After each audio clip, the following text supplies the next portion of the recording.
Dear viewers, আজ কয়েকটি গুরুত্বপূর্ণ প্রশ্ন তোমার সাথে আলোচনা করব এবং তার উত্তরগুলো সম্ভাবনা কী রয়েছে সেটাও আমরা বিস্তারিত আলোচনা করব।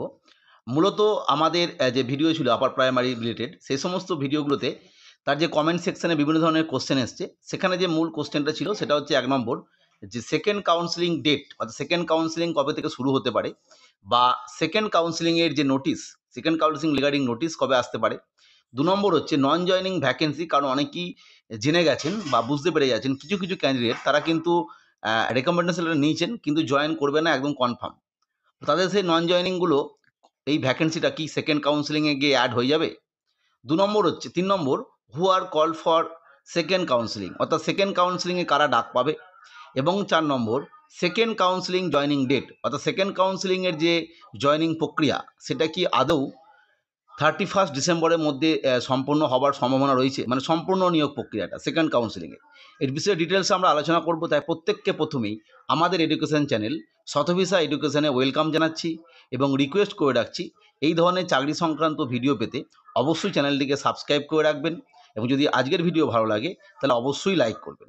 আমরা প্রথমে যদি সেকেন্ড কাউন্সেলিংয়ের ব্যাপারটা আলোচনা করি, তাহলে আমরা প্রিভিয়াস বিভিন্ন ভিডিওতে আলোচনা করেছিলাম যে সেকেন্ড কাউন্সেলিং মূলত ১২ থেকে ১৫ এই সময়ের মধ্যে নোটিশ এবং তার পরবর্তী সময়ে কাউন্সেলিং প্রক্রিয়া হবার সম্ভাবনা রয়েছে।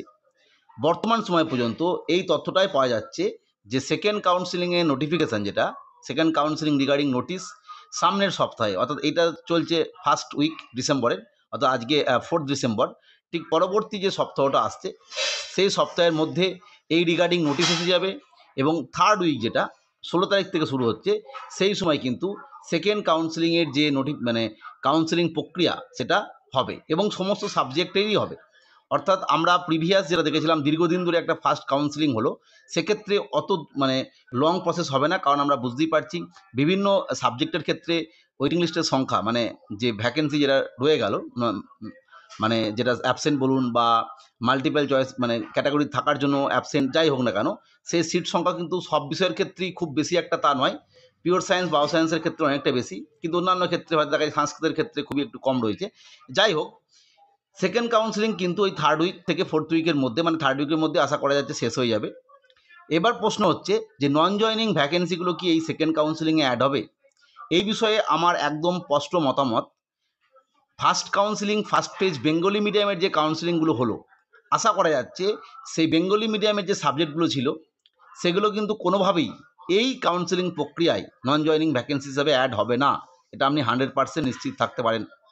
যদিও এটা অফিসিয়াল আপডেট নয়, কিন্তু আমার যে ধারণা, পূর্বে 9, 10, 11, 12-এর যে প্রক্রিয়া বা বর্তমানে যে 42 দিনের একটা মিনিমাম গ্যাপ, তারপরে সেই তথ্য গিয়ে নির্দিষ্ট প্রসেসে ডিআই মারফত এসএসসি, এই পর্ষদ মারফত এসএসসিতে পুনরায় আপডেট হওয়া, তারপরে সেগুলোকে অ্যাড করা, এই প্রসেসটা কিন্তু এই মুহূর্তে সম্পন্ন হবে না বলেই আমার মনে হয়েছে। এবং নন জয়েনিং ভ্যাকেন্সি বেঙ্গলি মিডিয়ামের ক্ষেত্রে সেকেন্ড কাউন্সেলিংয়ে কোনোভাবেই অ্যাড হচ্ছে না। কিন্তু প্রশ্ন থেকে যাচ্ছে, বেঙ্গলি বাদে বাকি যে মিডিয়ামগুলো ছিল যার কাউন্সেলিং প্রক্রিয়া ইতিমধ্যে আমরা জানি প্রায় 1.5 মাস সম্পন্ন হয়ে গেছে, সেগুলো কি অ্যাড হতে পারে? সেই বিষয়ে আমার সঠিক ধারণা এই মুহূর্তে কিছু নেই, কিন্তু যেটুকু তথ্য পাওয়া গেছে সেগুলো অ্যাড হলেও হতে পারে। কিন্তু আর একটা তথ্য অন্য দিক থেকে পাওয়া যাচ্ছে, সেটা হচ্ছে নন জয়েনিং ভ্যাকেন্সিগুলো একই সঙ্গে অ্যাড করা হবে, অর্থাৎ যখন অ্যাড শুরু হবে আর কি, সেই সময় বেঙ্গলি মিডিয়াম বা অন্যান্য যে মিডিয়ামগুলো রয়েছে বেঙ্গলি মিডিয়াম বাদে সমস্ত নন জয়েনিং ভ্যাকেন্সিগুলো নির্দিষ্ট কাউন্সেলিং, অর্থাৎ থার্ড কাউন্সেলিংয়ের পর থেকে বা থার্ড কাউন্সেলিং থেকেই অ্যাড করার সম্ভাবনা তৈরি হয়েছে।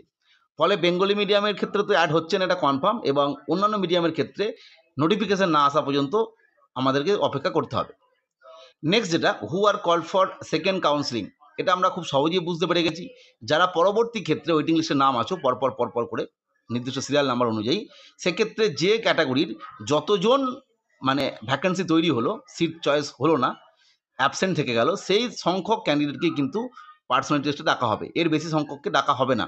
কারণ আমরা জানি যে কাউন্সেলিংয়ের যে প্রক্রিয়া, সেই প্রক্রিয়া কিন্তু একদম নির্দিষ্ট। কাউন্সেলিংয়ে কখনোই যতটা সিট আর কি, তার বেশি ক্যান্ডিডেটকে ডাকা যায় না। এটা যদি পার্সোনাল টেস্ট হতো বা অন্য কোনো এক্সাম হতো, সেকেন্ড এক্সাম, সেক্ষেত্রে আলাদা ব্যাপার। কিন্তু কাউন্সেলিং প্রক্রিয়া অর্থাৎ যেখানে একদম চাকরি নিশ্চিত হবে, সেখানে কিন্তু যতজনের সিট আছে, যদি 10 জনের সিট থাকে 10 জনকেই ডাকা হবে। যদি এর মধ্যে যে অ্যাপয়েন্টমেন্ট অথরিটি তারা যদি জেনেও যায় যে এই 10 জনের মধ্যে 8 নম্বরে যার নাম আছে কি 2 নম্বরে যার নাম আছে, সে কোনোভাবেই এই কাউন্সেলিং প্রক্রিয়ায় আসবে না, তবুও কিন্তু 10 জনের বেশিকে ডাকা সম্ভব নয়। কারণ ওই ক্যান্ডিডেট যদি সিট চয়েস করে নেয়, তখন কিন্তু পরবর্তী যে 11 নম্বরে রয়েছে সে কিন্তু দাবিদার হয়ে গেল চাকরির জন্য, তাকে কিন্তু চাকরিটা দিতেই হবে। ফলে কোনোভাবেই যতটা সিট আছে তার বেশি কাউকে ডাকতে পারবে না, এটা একটা বিষয়। নেক্সট যেটা, সেকেন্ড কাউন্সেলিং জয়েনিং ডেট, খুব ইম্পর্টেন্ট বিষয়। সেকেন্ড কাউন্সেলিংয়ে জয়েনিং ডেট কি ডিসেম্বরের মধ্যে সম্পন্ন হবে? এই প্রসঙ্গে সহজ উত্তর হলো আমার না। কারুর ক্ষেত্রে যাদের প্রথম দিকে কাউন্সেলিং হয়ে যাবে এবং কাউন্সেলিং হয়ে যাওয়ার পর কনসার্ন যে স্কুল, সেই স্কুলের যে সমস্ত হেডমাস্টার মশাই রয়েছেন, সম্মানীয় ম্যানেজিং কমিটি যারা মেম্বার রয়েছেন, সে সমস্ত প্রসেস যেটা আছে আমরা জানি যে সেই চিঠি স্পিড-পোস্টের মাধ্যমে সংশ্লিষ্ট স্কুলে যাবে। সেই স্কুল চিঠি পাওয়ার পর ক্যান্ডিডেটকে ডাকবে, যেভাবে হচ্ছে আর কি, বিভিন্ন স্কুল বিভিন্ন নিয়মে করে। সেখানে তারা পুনরায় প্রথমেই একবার তাদের ডকুমেন্টগুলো দেখে নেবে ভালো করে ক্লিয়ার। দেখে নেওয়ার পর তার যে জেরক্স কপি সেটা রেখে দেবে। তারপরে তাদের এমসি মিটিং রেজুলেশন হবে। তারপরে নির্দিষ্ট প্রসেসের পরে কিন্তু অ্যাপয়েন্টমেন্ট লেটার পোস্ট করবে, বা আমি বলেছিলাম অ্যাপয়েন্টমেন্ট লেটার পোস্ট করা ছাড়াও অনেক সময় একটা ইন্টিমেশন লেটার পোস্ট করছে যে আপনার অ্যাপয়েন্টমেন্ট রেডি, নিয়ে যান। এইভাবে বিভিন্ন ধরনের বিষয় ঘটছে আর কি, সেটা আগে আলোচনা করেছিলাম। ফলে মনে হচ্ছে যাদের একদম প্রথম দিকে কাউন্সেলিং হবে এবং যদি এই সমস্ত প্রক্রিয়া যেটা আমি বললাম সেটা দ্রুত হয়ে যায়, তাহলে হয়তো সেকেন্ড কাউন্সেলিংয়ের প্রথম দিকে যারা জয়েন মানে রেকমেন্ডেশন লেটার পাচ্ছেন, তাদের হয়তো এই প্রক্রিয়াটা 31 ডিসেম্বরের মধ্যে হয়ে যেতে পারে। কিন্তু বাকিদের হবার সম্ভাবনা একেবারেই কম, বা নেই বললেই চলে। কারণ আমরা জানি বেশিরভাগ স্কুলই ক্রিসমাস ডের যে 7 দিন একটা ছুটি থাকে, তারপরে সেই সময় এমনিতেই প্রতিটি স্কুলের মানে 22শে ডিসেম্বর, 23শে ডিসেম্বর বা 18ই ডিসেম্বর এরপর থেকে কিন্তু পরীক্ষাটা যেটা হয়ে গেছে ফাইনাল পরীক্ষা, মানে এই মুহূর্তে সব স্কুলেরই প্রায় হয়ে গেছে, 2-একটা হয়তো পরীক্ষা বাকি রয়েছে। সেই পরীক্ষার রেজাল্ট আউট, এই সমস্ত বিষয় থাকে। নতুন সেশন শুরু হওয়ার জন্য তার অ্যাডমিশন প্রক্রিয়া, এই সমস্ত বিষয়ে সবাই ব্যস্ত থাকেন এবং ছুটি থাকে। এই সমস্ত বিষয়ের কথা মাথায় রেখে আমার মনে হচ্ছে প্রথম দিকের কাউন্সেলিং যাদের হয়ে গেল তাদের যদিও জয়েনিং হয়ে যায়, শেষের দিকে যাদের কাউন্সেলিং হবে তারা কিন্তু 31 ডিসেম্বরের মধ্যে জয়েন করতে পারবেন না বলে আমার মনে হয়েছে। এবার কোনো ক্ষেত্রে হতেই পারে কোনো স্কুলে হয়তো ছুটি নেই, সেক্ষেত্রে সেই হেডমাস্টার মশাই খুব দ্রুত এই সমস্ত বিষয়গুলো চেক করে ডকুমেন্ট ভেরিফিকেশান সমস্ত তথ্য দেখে যদি মিটিং রেজিস্ট্রেশন করে চিঠি পাঠিয়ে দিতে পারে আপনাকে, তাহলে আপনি অবশ্যই জয়েন করতে পারবেন। সেটা সম্পূর্ণ আপনি যে স্কুলে জয়েন করছেন সেখানের উপর নির্ভর করছে এবং আপনার জবে কাউন্সেলিং প্রক্রিয়া তার উপর নির্ভর করছে। যে স্কুলে জয়েন করছেন সেই স্কুলের সেই সময়কার পরিস্থিতি, যে সেই সময় ওই প্রসেসটা করা যাবে কিনা তার উপর নির্ভর করে, ছুটি আছে কিনা। যাই হোক, এই পুরো বিষয়টা আলোচনা করলাম। পরবর্তী আপডেট বা তথ্যের জন্য আমার চ্যানেলটিকে সাবস্ক্রাইব করে রেখো। আজকের ভিডিও দেখার জন্য প্রত্যেককে অসংখ্য ধন্যবাদ।